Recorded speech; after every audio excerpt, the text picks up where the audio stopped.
Good morning, students. Can you just tell me if I'm audible?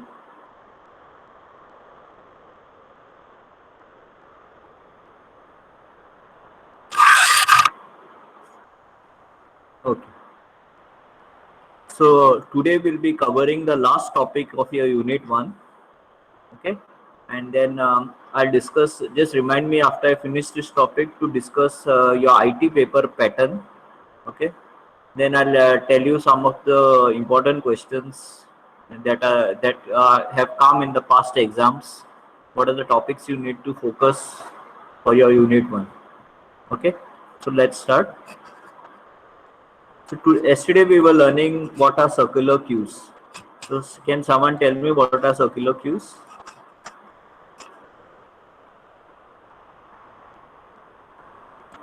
What is a circular queue?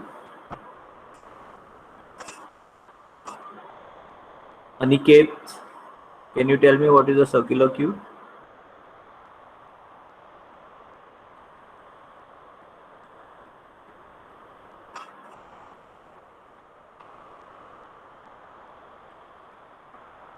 Aniket, are you there?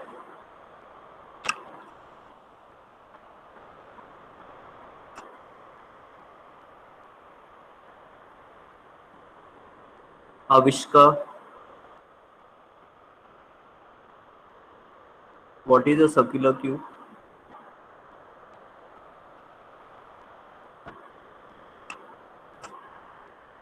Okay, I'll keep the question open to the entire class. You can either unmute yourself or type in the chat what you have understood by a circular queue.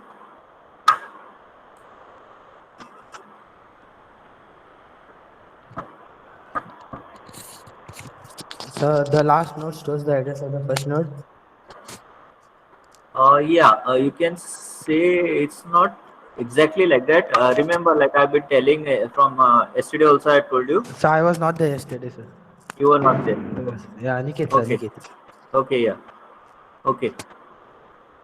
Yeah, it's kind of like that, but whenever we are referring to a queue, don't call it as a node, okay? Node, that term is normally reserved for linked list. Yeah, English. Okay, so in a circle that is correct. The last element will be you will like come back in a circle back to the first element. First element. So that is a circular queue. So again, in a queue, deletion. Yeah, Aniket, you can mute yourself. So in a queue, where does the deletion happen, at the front or the rear? Anjali,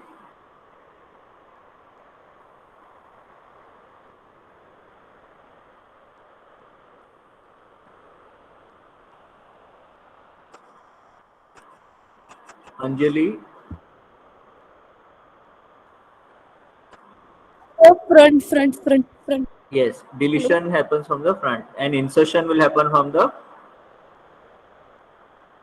Sir, rear. Okay, hello. so we had learned this yesterday. I had explained this entire problem for you of inserting in a circular queue, and I told you how the NQ and the DQ operations is slightly modified by using the modulus operator. So NQ will be like this: rear equal to rear plus 1 mod n, where n is the size of the queue, and dq will be equal to front plus 1 mod n. So these are the modifications in your linear queue program code. So once you modify this like this, then it becomes a circular queue. And I showed you the entire all the conditions possible when you're inserting and deleting.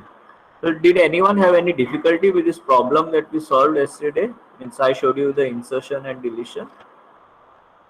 You may get a question like this for 8 marks. Okay, they may just not tell you to write program or anything. They may just tell you to show the operation of a circular queue. They may give you some elements to NQ and DQ, and then you have to show like this stepwise, show the position of the front and the rear variables, and draw the queue and show it how it works. Only when you are drawing it in your books you can show it in a circular fashion like this. Okay, here I had not shown. You can show it like this, that this thing comes back here. So you can show like this. In all the diagrams you could have shown like this, that from the end it comes back to the front like this. So all diagrams you can show like that. Okay, when you are drawing it on your books, you can just show that it's a circle like this. So any doubts in this problem before I proceed? Today I'm going to do a program on this. I'll show you the exact program for this, and then that ends your unit 1. So before I show you the program, if you have any doubts on this.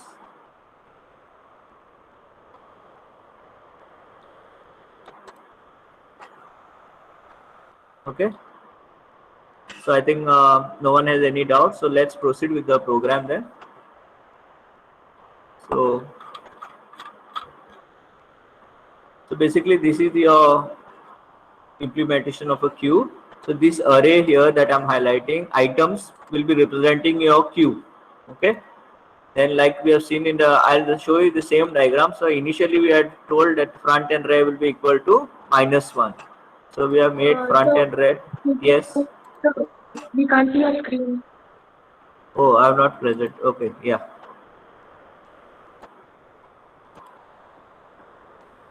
Yeah, sorry, I had not shared the screen. Now can you see? Can you all see now? Yes, sir. Okay. Okay. So so then I think you all didn't see that also. So what I told you at the beginning was in your books you can just make it a circular fashion like this. So I was telling you in your books when you're solving, since it's a circular queue, you can just draw like this to mention like it's a circular queue. So all your queue diagrams you can do something like this. Okay.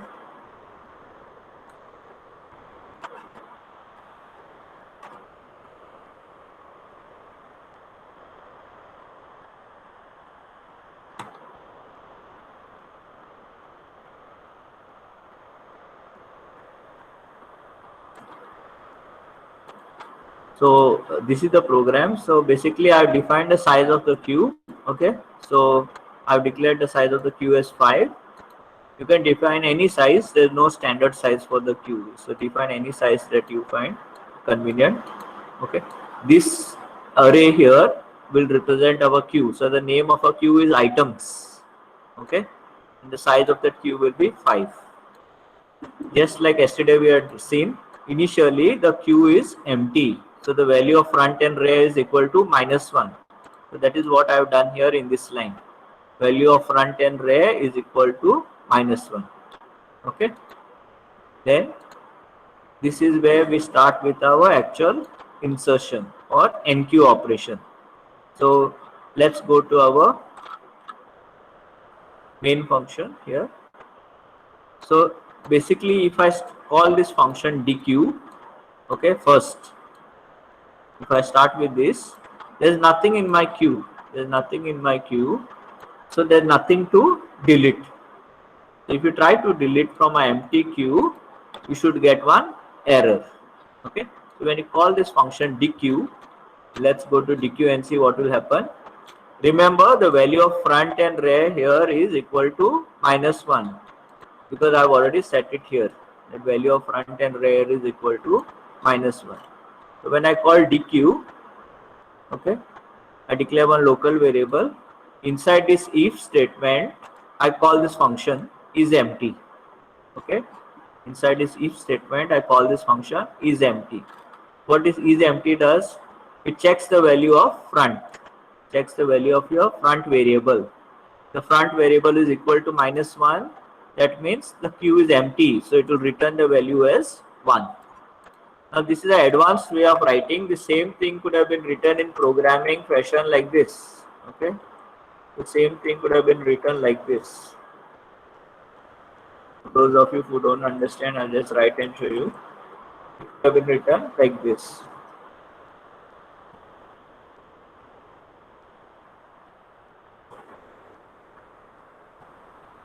Okay, so that is the thing actually. I'll just return it. This e would have been small.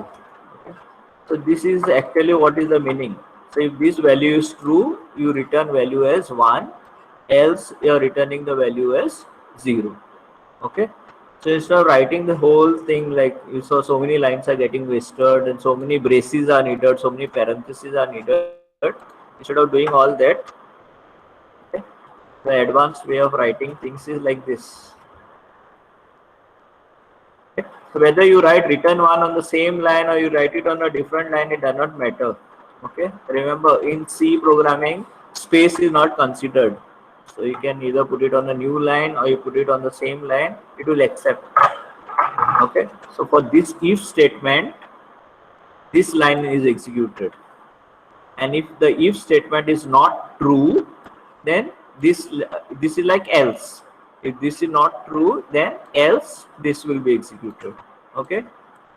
If you are you all understanding? Should I put the else? You just let me know in the chat. Do you want me to put the else there, or is it okay? You all are understanding like that? Just let me know. Are you comfortable like this if I write it like that? Okay. So I will. It's okay, no, for everyone. So I'll write it like this. Okay. If you are finding it difficult, then you let me know. I'll put the else there, so then it should not be a confusion for you. Okay. So here what we are basically doing is we are checking the value of front. So the value of front is equal to -1, which in this case is true. Okay. It is true because if you check here, value of front was equal to -1. So it will return the value as 1. So here I'd call that function. So here I get value as 1. So that means if I get value here as 1, that means if statement is true. Okay, remember, if you get here value as 1, that means if statement is considered as true. And if you would return the value as 0, then you would have considered that this statement is false. Okay, that is the way it is interpreted. So when you return the value here as 1, that means it is empty, it is true. So you will print this message that Q is empty. Okay, and you would have gone back to the main function. You would have printed this message Q is empty and gone back to the main function. Okay, so anyways, like you can see, the Q was empty. So that is the correct message. I would have got the message Q empty and go back to the main function. Clear? So I executed this line and we would have got a message that Q is empty. After that, suppose I try to insert one element 10. I'm basically implementing yesterday's problem only so that you understand. Okay. So if I insert this value 10 now. So as per the diagram, you can see front and rear will become equal to 0 and 10 will be inserted at index 0. Okay. So now let's see how it happens in the code. So I call this function enqueue10. So that means 10 will get inserted in the queue. So go to the enqueue function. So when you go to the enqueue function, your first job is to check whether the queue is full. So that is done in this line inside the if statement. So I call the function inside the if statement. Now, like yesterday I told you, there are two conditions when queue is full. Okay, one is this condition in step 7 we had seen. One is in step 12. So both conditions are discussed yesterday. Okay, so I won't repeat it again. So these both conditions have to be implemented for your queue full condition. So let's check those conditions. So when I call this function is full function, you go here. Now I implemented both those conditions here. Okay, front equal to rear plus 1, which was the condition in step 12 that we had discussed. Okay, or front will be equal to 0 and rear will be equal to size minus 1. So that we are discussed in step 7. So front equal to 0 and rear equal to n minus 1. So I have implemented here both this condition. If any one of this condition is true, that means my queue is full. That's why I put here or. Okay, any one of these conditions has to be true. And make sure you're putting your parenthesis correct, because this entire thing you can see here is put inside this parenthesis, one parenthesis. Okay, So this stands for one condition, and then there's this code in other parentheses. So this is the other condition, and there is one parenthesis for the if. So make sure you put your parentheses correctly, otherwise you will get an error. So if this thing is true, then we will return the value as 1. Else we will return the value as false. Now in this case, when you check, okay, we are doing this. You know that value of front and rear is equal to -1. It is not equal to any of this condition is not true. So we will return the value as 0. When you return the value as 0, that means we do not print this condition. So we go to the else and we implement the else. So here again we check if front equal to -1. So when you check here, front is equal to -1. So in that case, what you will do? You will make front value equal to 0. So here you can see I made the front value equal to 0. Okay, because it is true. Then I increment my rear variable. So yesterday I discussed this formula with you. Rear equal to rear plus 1 mod size. So when I implement it, I get rear value also equal to 0. Once that happens, I insert the value 10, which is there in this variable element. Okay, and this 10 I had passed from the main function. So this 10 is now there in this variable element, and that variable value that is there in this element 10 is now stored in your queue. The name of your queue is items. It is stored at where it is stored in the queue, wherever rear is present. So rear's value is 0, so it will be stored in items array at the index 0. So 10 will be stored at the index 0 in items, so just like here. Clear? So any doubts about this code what I just told you? Just look at this code and any line if you are not understanding. In the next line we are just printing that item inserted is 10.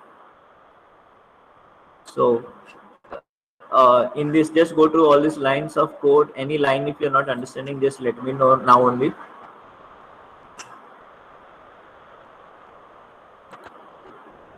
Again, this line I hope you have understood. This line has to be interpreted only when if is true, only one this line will be executed.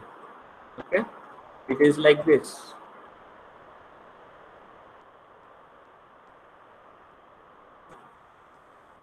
If is true, then only this will be executed. Okay, only this will be executed.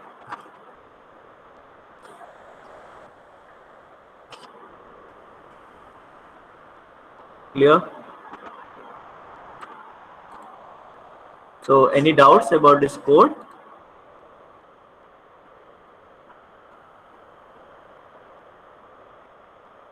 Should I continue? Okay, I'll continue then. So next we'll try to insert the value as 20. So now when you're inserting the value 20, as you can see in this diagram, front value will not change now. Okay, front value only is used in NQ operation. Front variable is used only in NQ operation when you are doing the first NQ or the first insert. Afterwards, when you do more inserts in the queue, you never change the value of front, because front variable always points to the first element. Okay, remember that. So now we'll be only using the rear variable. We'll be incrementing using this formula, and we'll be inserting all the values in the queue. Okay, so now again second time when I call the NQ, so suppose I call this, so 20 will be now inserted. So when you call this isFull function, okay, this condition will not be true. The value of front will not be equal to this, nor this will be true. Okay, so we are going to return the value as 0. When you return the value as 0, that means this condition is not triggered. Okay, what we are going to check for this else part. So inside else, all these lines are executed. Now you check the value of front. Value of front here is 0. Okay, so this is not true. You're not going to execute this. So you come here, increment the value of rare. So now rare is present at index 1. Okay, and you insert 20 at index 1 in your queue. And similarly, I think we can proceed like this. You will insert 30, 40 and 50. Okay, this will get incremented, rare will keep getting incremented, and 30, 40 and 50 will get inserted like that. You can just, I'll keep the code open for you. I'll just give you 2 minutes. You can just mentally just check how 30, 40 and 50 gets incremented. Keep your yesterday's problem open in front of you. You can just check the code, how it works. If you're having any doubt, you just let me know.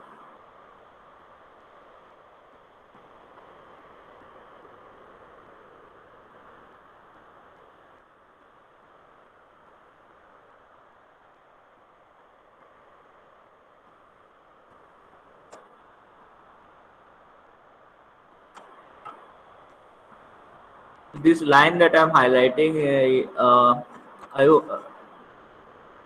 I hope you understand this way of programming. I'm just trying to show you the different ways of programming that you can do. Okay, you choose whichever style you find comfortable. You want to put a parenthesis, you want to put this thing on a new line, you can put it on a new line. You feel like you want to put a parenthesis here, okay, like this, put a parenthesis. And if you want me also to do like that and you find it easier to understand, then let me know. I can also do it like that.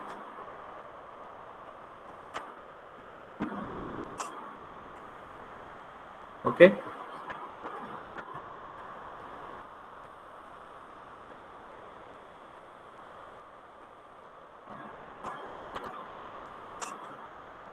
So just trace this, try this, insert 30, 40 and 50 and see whether you have understood how the code is working for that.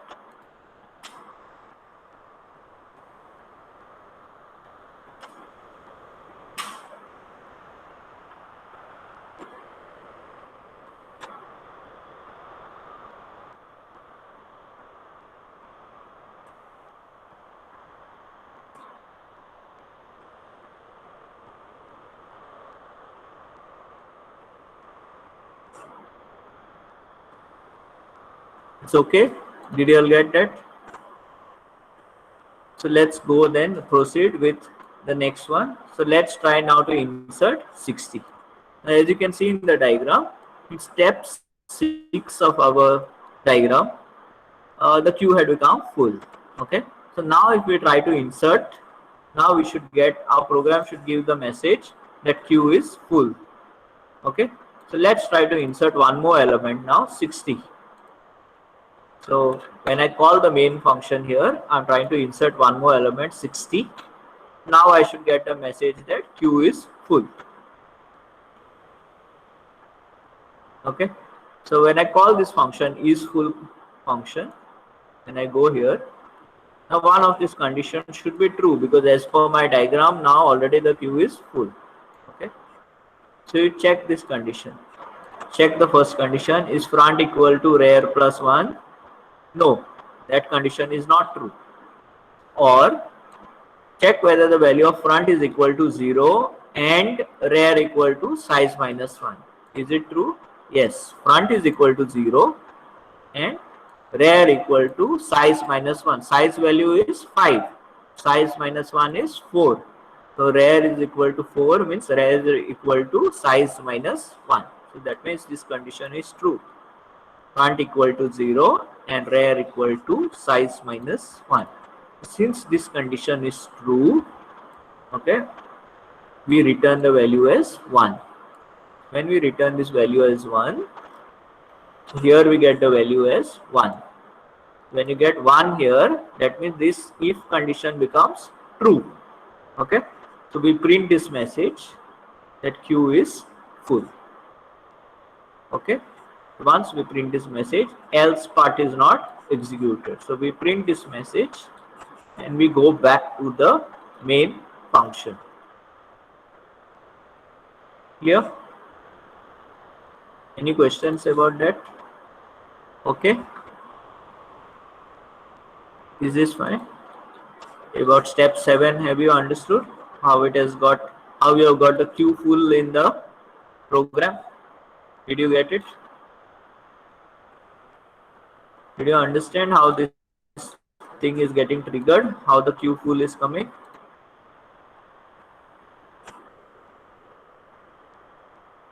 Okay, so I'll continue. So next line, what we are going to do, next step is we are going to try and delete. Okay, so when we delete, whatever value is present at front, so what is present at front is 10. So that 10 should get deleted and front should be incremented by 1. So front will be at index 1. Okay, so let's do this delete and see. 10 will get deleted and front will be at index 1. So when I call this delete function from the main, I call this dequeue function. We will check for the queue empty condition. So obviously you know that queue is not empty, so this will not be true. If queue is empty, then value of front should be equal to -1. But since queue is not empty, value of front is currently, what is the value of front? Value of front is equal to 0 because queue is not empty. So since this is not true now, queue is not empty. Okay, so you will come to the else part here. Going to execute the else part. What you do? Whatever value stored in the this value here, whatever stored at the index 0 pointed by front, that value we extract and we store in this variable element. Okay. Then, so once you do that, you check whether value of front is equal to rear. So as you can see in the diagram, value of front is 0, value of rear is 4. Okay, is not equal. So this is not true. So you go to the else part. I just format this function so that you understand. Okay, 1 second.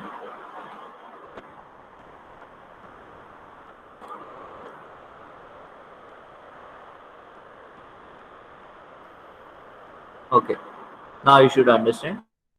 So inside this else part, we are having this if else. Okay, so now I'm checking for this if condition. When I check this if condition, as per the diagram, front is 0, rear is 4. So it is not equal. So we go to the else part. What we do? We increment the value of front. So value of front, this value gets deleted and front goes from 0, index 0, it goes to index 1. Okay, that is how your delete works. So any doubt in this delete function, I'll just keep this code open for you. You can just go through it and let me know.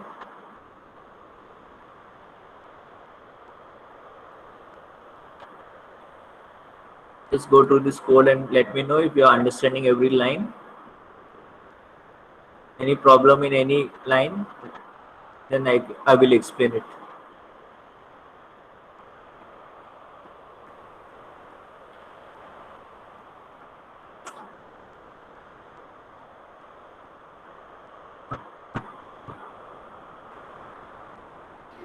Sir, could you explain the if part once again? I didn't Which get- if? Which Sir, if part? This one, the one you are Which on. Yeah, this I'm one. highlighting. Yes, sir. Yes, sir. Okay. So I'll explain. I'll explain the dequeue again then. Okay. So here basically after this insert, we are going to do a dequeue. So when I call the dequeue function, this portion will not be true because queue is not empty. I come to the else part. Okay. When I come to the else part here, this is the code for the else. Okay. So in the first line, I extract that element that I'm deleting. So I store it in a variable 10. Okay. Why I store it in the variable? Because here I'm going to print that value. Okay. So I store it in a variable. In the next line, okay, in this part of the if, I check value of front is equal to value of rear. Okay. value of front in the diagram here, you can see value of front is 0. The value of rear is equal to 4. Okay. So when I check for this part here, this will not be true. Since it is not true, I do not execute this. I go to this else. Now this if else, everything is there inside this outer else. This outer else contains this entire code. Okay. So if this part is not true, I execute this else. So since this is not true, I don't execute these 2 lines. I come here and I increase the value of front, because whenever we do deletion, value of front should be incremented. So I increment value of front. So it was present at index 0. I delete this 10 and I increment value of front to index 1. So that is what happens here. Okay. Understood? Yes, sir. Okay. So we'll proceed then. So step 9, again we are trying to delete. So again I'm calling the dequeue function. So when I call the dequeue function again here for the second time. So when I call the dequeue function here, again I check for the empty queue condition. The queue is empty, value of front is equal to -1. Okay, but when you see here, value of front is not equal to -1, so it is not true. So this part is not executed. You go to the else part. So now this else part will get executed. So again, remove the value pointed by front. So now we are going to remove this value 20. Okay, extract that value, delete that value. Once you have deleted, check for this condition, value of front equal to rear. Now in this case, value of front is 1, value of rear is 4, so it's not equal. So this is not executed, the if part. Go to the else part. So increment the value of front by using this formula. When you increment the value of front after deleting 20, it will look something like this, where f is equal to 2, that is your front is equal to 2 and rear is equal to 4. Okay. Here, any doubts about this? Anyone in this step?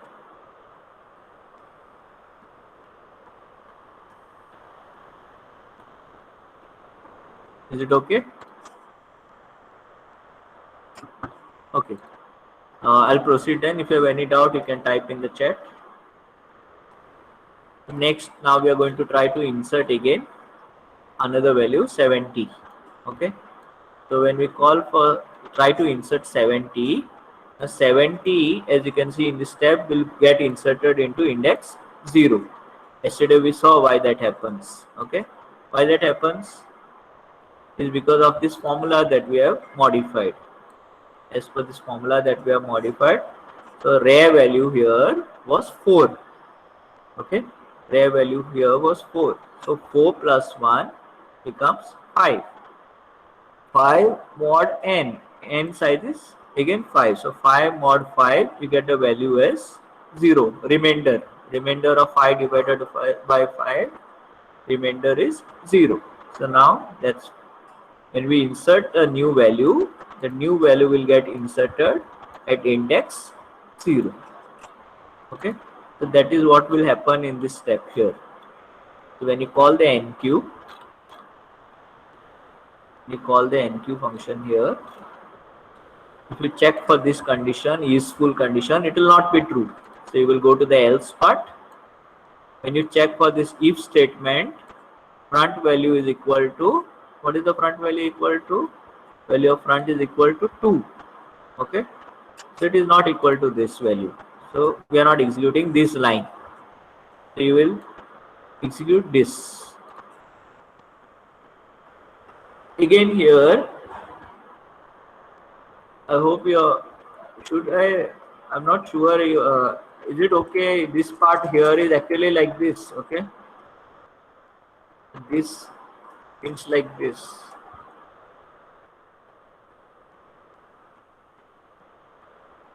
That is what it means actually.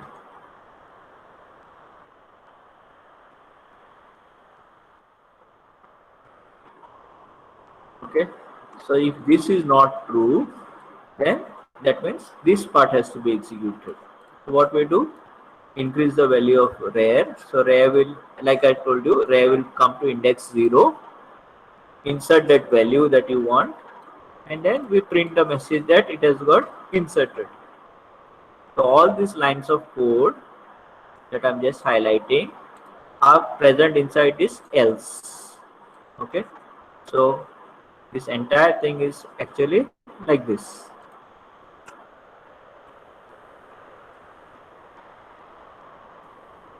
So that is how your NQ70 will work. So any questions on this? Like anyone has understood or doubts about how rare comes back to 0? How rare which was present at index 4, it comes back to index 0. Any questions? Or yeah, everyone has understood? Yesterday also we solved it like that. So if you were present yesterday, you know that how we have done it using this formula.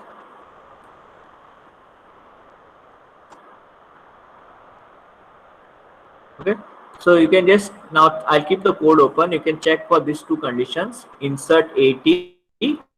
Okay, after you insert 80, insert 90. When you insert 90,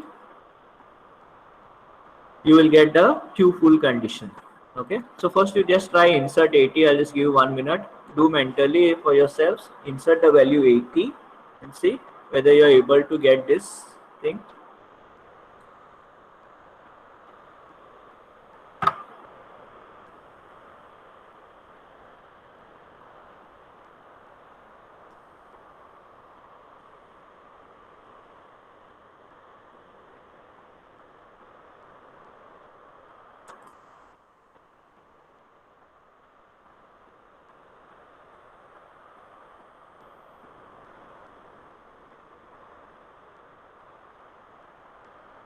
Okay, everyone is able to get that? Insert 80. Okay, let's check the next one then. Insert 90. Now when you try to insert 90, you can see already in step 11 our queue has already become full. Now we should get a queue full condition. So now when you try to insert 90, when you try to insert 90 and you check this, you call this function here now. Okay, is full. When you go to this is full, this condition will become true. Okay, value of front is equal to rare plus 1. You can check here in the diagram. Value of front is 2 and rare plus 1. Rare value is 1. So 1 plus 1 becomes equal to 2. So rare plus 1 is equal to front. So this condition becomes true. So since this condition is true, we will return the value as 1. Okay. So when you get here 1 in the if condition, that means you will print the value of q as full and you will not execute the else part. Okay, so that is how your q full, second q full condition gets triggered. Any doubts in this step 12? I'll keep this code open for you. You can check and tell me.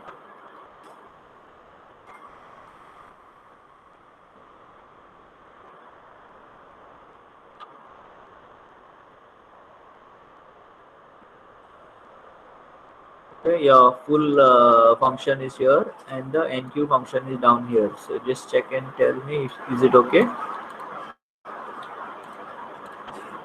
Is everyone understood?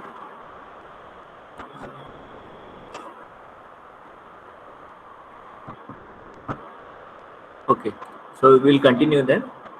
So next we are going to call for the delete. So if we're going to delete, okay, I think I got the wrong Excel here. So when you're deleting,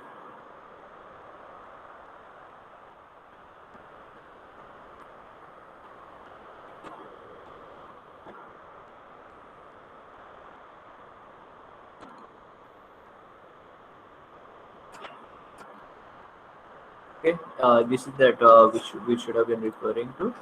So when you are deleting, what will happen? You delete whatever is present at front. You will delete this value here, increment the value of front.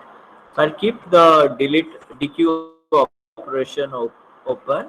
Check for yourself steps 13, 14 and 15. If you don't understand something, you just let me know.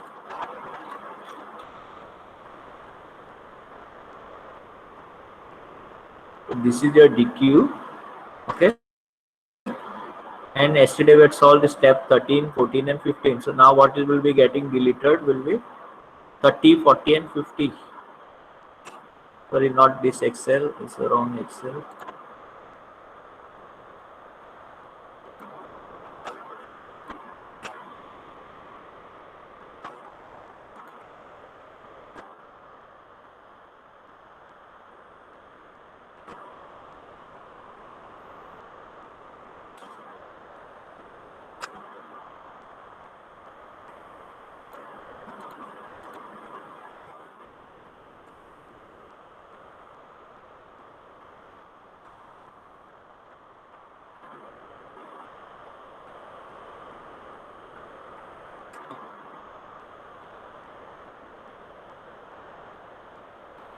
So check this. So we are going to delete these values 30, 40 and 50. Okay. So just trace it out for yourselves and check how it works, this code. Any line you're not understanding, let me know.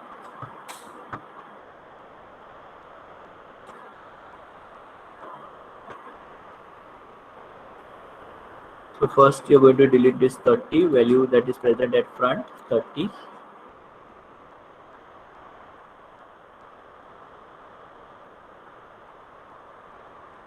Do this steps 13, 14 and 15. Check from your notebooks yesterday.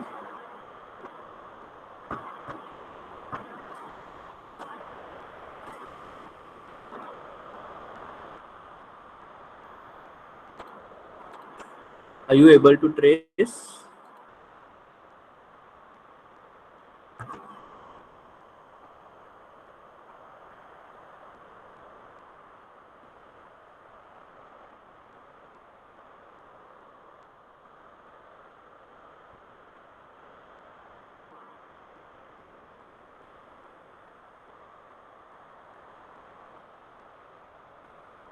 Do you want me to trace it?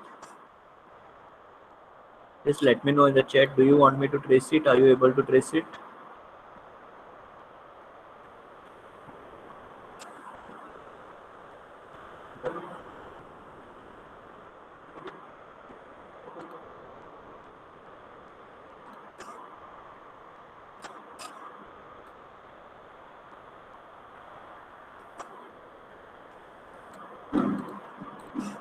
Students, reply something. Should I trace it? Can you trace it?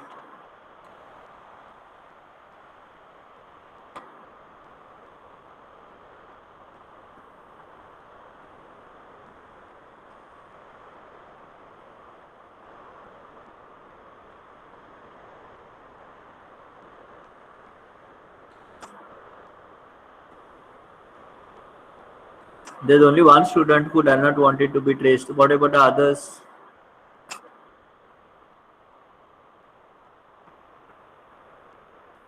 Dipanjali.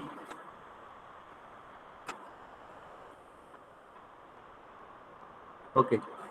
So let's continue then. Okay. So let's finish this topic. So let's go to step 16. Now in step 16, we are going to delete the value front, which is present at front, that is 70. Okay.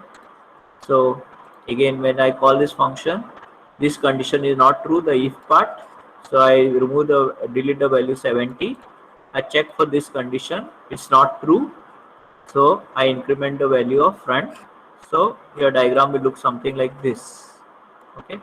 Now if you see, value of front and rear is equal to 1, and both of them are equal, that is value of front is equal to value of rear.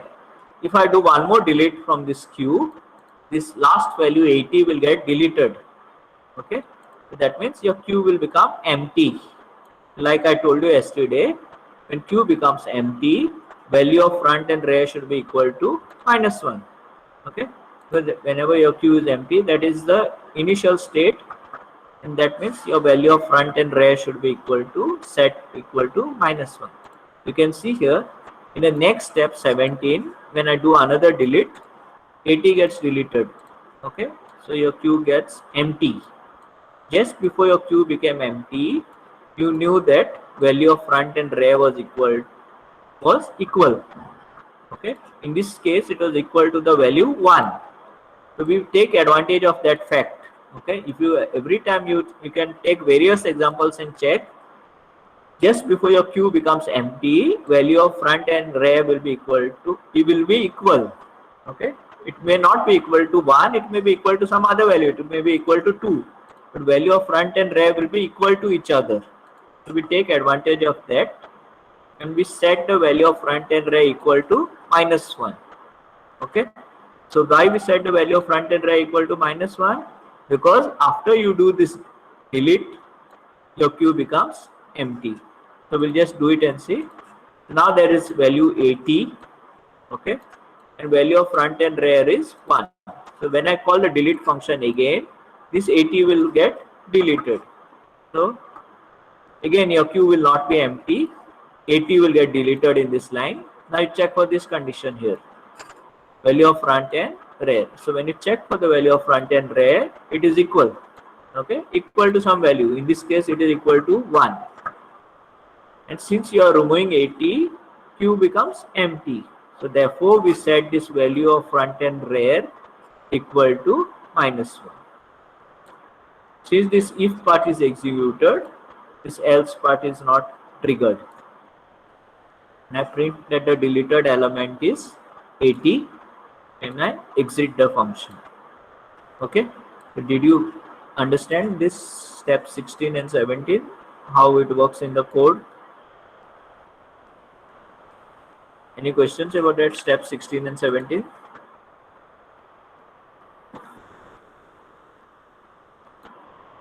Okay, I think you all are getting it. If you all have any doubt, then you just type in the chat or unmute yourself and ask. Okay, so let's continue. Next, if I call another delete function, so you know that the queue is already empty. If the queue is empty, you cannot delete. So there should be a queue underflow or queue empty statement triggered. So when I call the delete again, what will happen is you check for this condition is empty. So when you go to this is empty function, this line will be triggered that front is equal to -1. Here we have already set in this step 17 that front is equal to -1. So this line will be triggered, it will be true. So you will return the value as 1.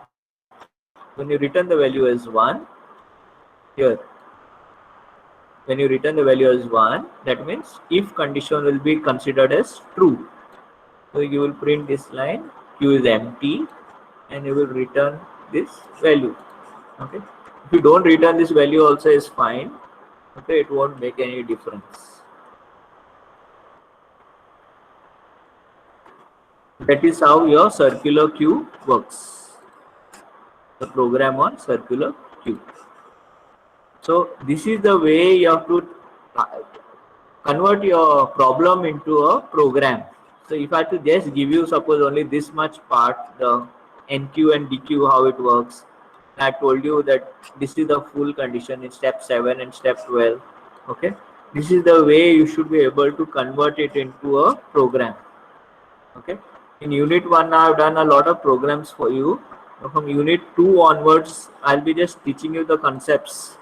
You should be able to write the programs. Okay, so if I teach you every program, we are not going to finish the syllabus. So I'll be teaching you the concepts, and now you have understood everything, how it is to be done. Okay, so you have to try on by yourselves, and I'm sure you will be able to do it. Now you have got an idea how it is to be done.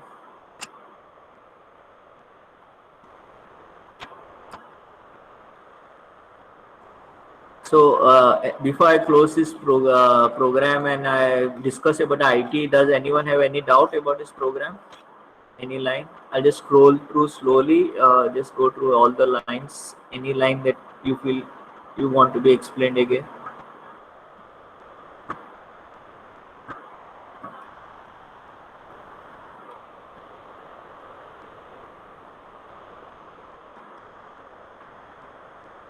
Okay, and there is one display function. You can always call the display function anytime. Okay, so the display function starts with this. You can just put only actually only this much actually. So you can start, the display starts from the front. Okay, you initialize I equal to front and till I is not equal to where, and you increment I like this because it has to come back in a circular fashion. You will increment I like this, I plus 1 mod size, and you will print the value whatever is there in your queue. So that queue name is items, so you can print the value that is present in your queue. So actually you can just use this for loop in display and it is fine. You don't need the rest of the code. Okay.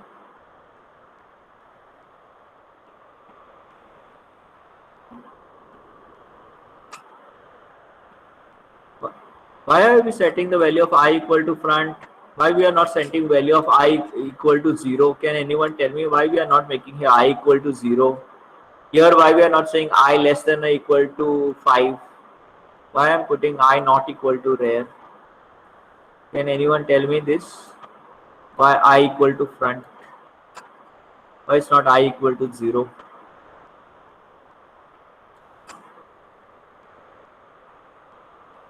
Huh? Why in this code it is like that? Why I'm not putting like this I equal to 0? My array index starts, see, array index starts at 0, no? Array index starts at 0. Why I'm not putting I equal to 0? My array index last value I know is n minus 1. So why I'm not putting here n minus 1? Why I'm not putting n minus 1 there? Because I know the size of the array last will be always n minus 1. Why it's not like that? Why it's not I equal to 0? Why it's not I not equal to n minus 1? Why is it like that? Why I put it the way I put it? Can you just someone tell me why it is not like this?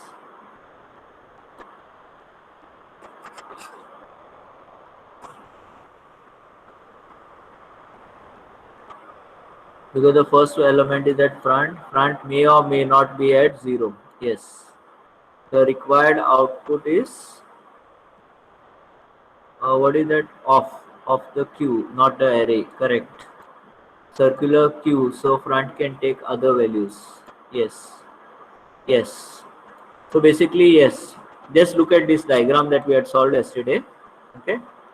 And like you all have already said, we are not starting with I equal to 0 because now look at this step 8.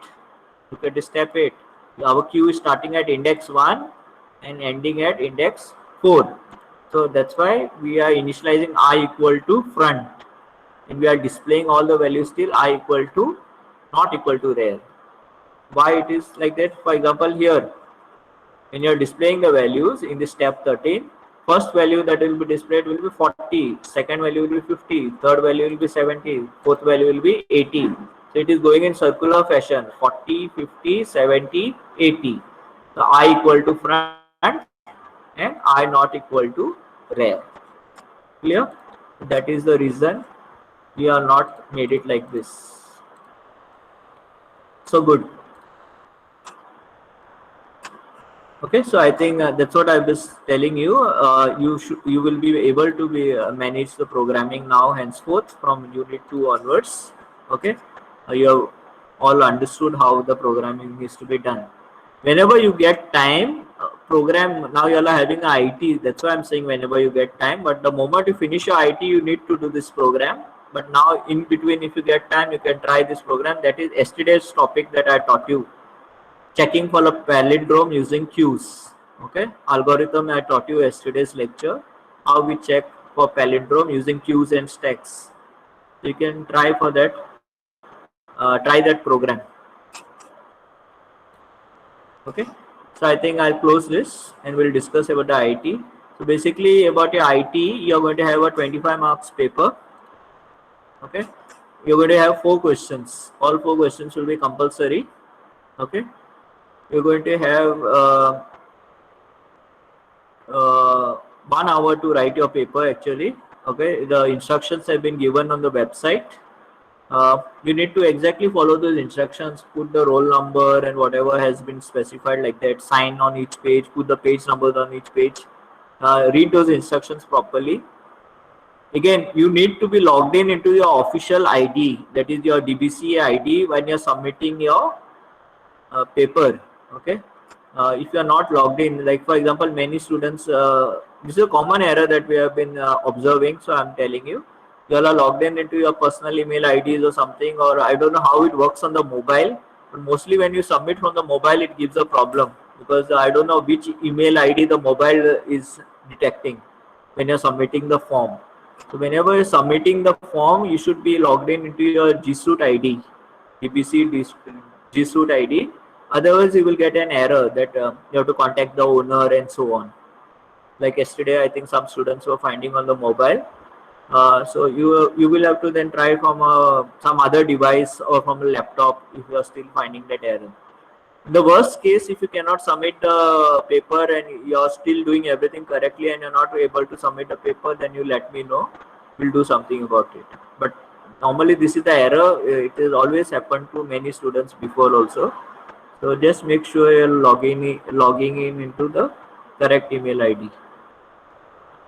Try to submit from the laptop if possible, then it never takes any wrong email ID. Okay.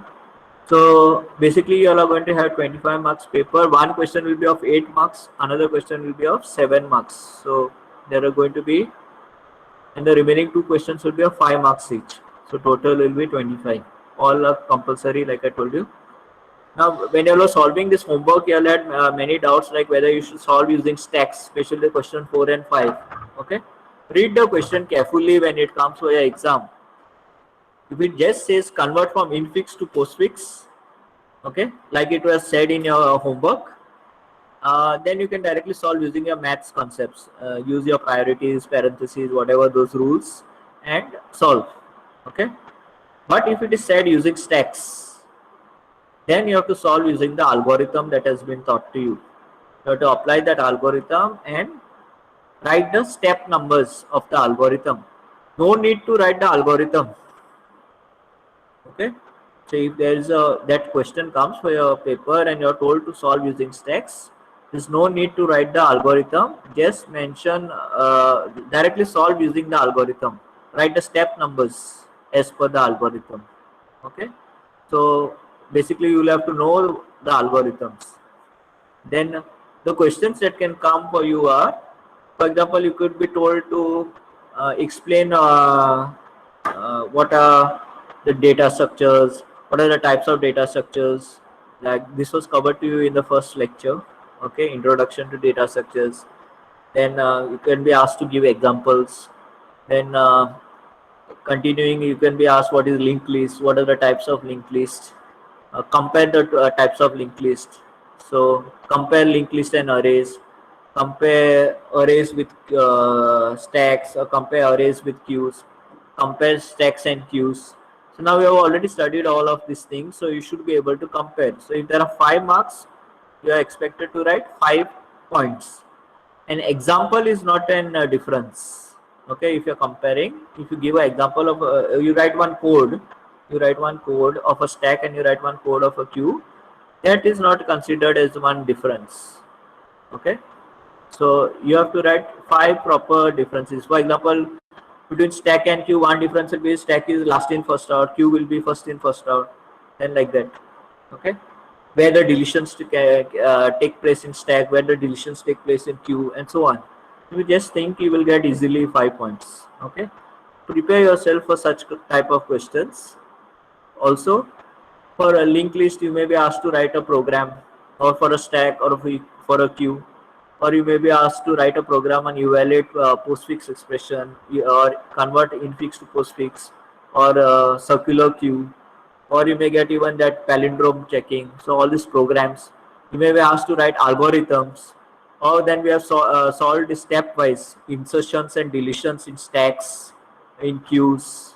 Okay, I've showed you push and pop stepwise in stacks. Similarly, NQ and DQ stepwise I've showed you in linear queue as well as circular queue.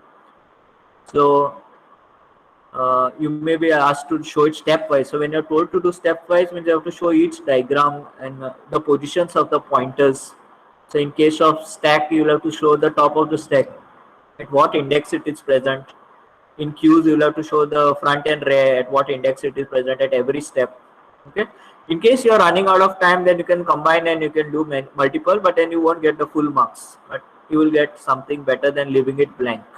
Okay. Suppose you are told to write a program and you don't know to write the program, suppose. Okay. You may get even something programs, not only the programs that I have taught you, but something like homework, like how I taught you reverse a linked list, sorry, or how find the odd number, sum of the odd number of nodes, something like that. Similar something question you may get. Okay. So you have to be ready for those things also, because the concept has been taught to you and you are expected to be able to implement it. Okay. So now when you're writing the program, what I was telling you was, suppose now just for example, say let's take this only example, today's program that we have studied. Suppose this program has come for you by your IT. Okay. Say you don't know to write this program, or you know only part of it. So at least you know to declare the queue, you know to declare, you know to initialize the value of front and rear, you know to call the function. Yeah, now I'm talking of a very weak student in programming. I'm sure maybe such student does not exist in your class. I'm just telling it. So you know to declare a main function like this, and maybe you know to only write a NQ function. Okay, at least write so much. So out of 8 marks, you may get some marks. Okay. You may not write the other things you don't remember or you don't know. So you may not write all this is full, is empty. You may not write a DQ. So write something, attempt something, you will get marks. Okay. Especially if it's an unknown program, unseen program that comes for you. At least you know to declare the stack, or you know to declare the queue. Declare that, or you know to declare the structure of a node. Declare something, write something, attempt the program. You know to take the input. Okay, you know to take the input in the main function, pass that input to the some other function, try to write something, you will get some marks. So what I'm saying is important to make a attempt. Okay, and remember, as a teacher, I cannot take your answer book and I cannot compile it. No, I cannot compile it and check whether it's a correct, semicolons are there, not there. So you have to make an attempt. And the same is true for your semester paper also. We cannot take your answer sheet and compile it and check. We will be checking for your logic.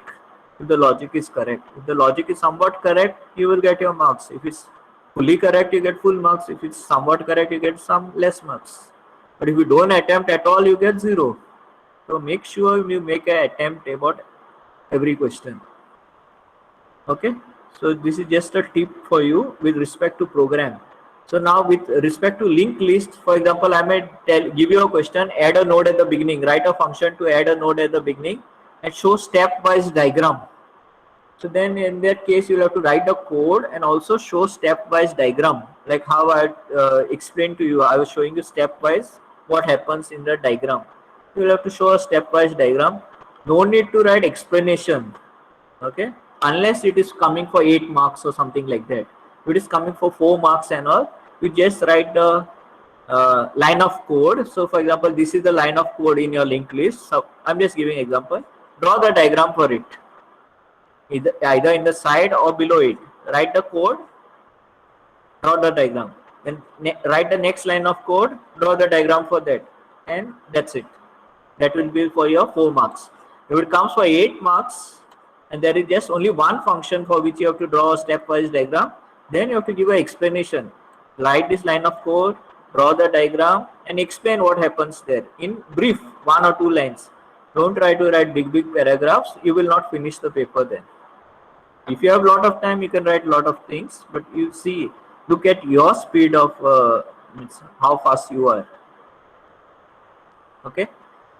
Besides, this is like basically what I wanted to tell you about your IT. Does anyone have any questions regarding your IT?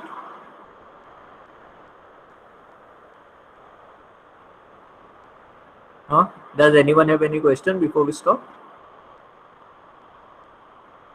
Okay, so basically I'll be sharing with you the link of yesterday's lecture and today's lecture later on by evening. I'll share it with you. So all the lecture links I have uploaded into the YouTube also, because some of you all had suggested that from the Google Drive it is difficult to play or network is issue. So mostly I've uploaded every lecture till now onto YouTube. So if you all are having, can past papers be shared? I think Ria, you can just there is some way of accessing the past papers from the library. Okay, I'll check. You can just message me later. I'll try to share the past papers. Okay. For the IT as such, you don't need the past papers actually. If you study the whatever has been, I just told you what are the important questions, like possibly, and basically study from your notebook, and that should be enough for you. Study your homework questions, study your notebook, and then I told you basically what type of questions can come. For example, you can be told to show stepwise all that, evaluate postfix expression. I can tell you to show stepwise, or infix to postfix. I can tell you to show stepwise, or I can tell you to write a program on those, or I can tell you to write the algorithm for that. So basically, these are the questions that will be coming. Okay, nothing like. Don't have to worry about a paper. You all will be able to score about if you study what you are attending regularly and you've understood what has been covered. You all will be able to score. Okay. I also understand the fact that you all are studying online, so don't worry. I've not set a difficult. According to me, it's not a difficult paper, but we'll come to know when you answer next week. Okay. But I'll try to share the semester papers if possible. So any other queries? Okay then. So we'll stop. I hope you have been writing your file. Last time I posted experiment 2. For Friday, I'll be posting you experiment 3. Okay. You can do experiment 3 whenever you get time. End of the month, you have to submit all the experiments like how you submitted your homework. Okay. So till then, take care. Bye.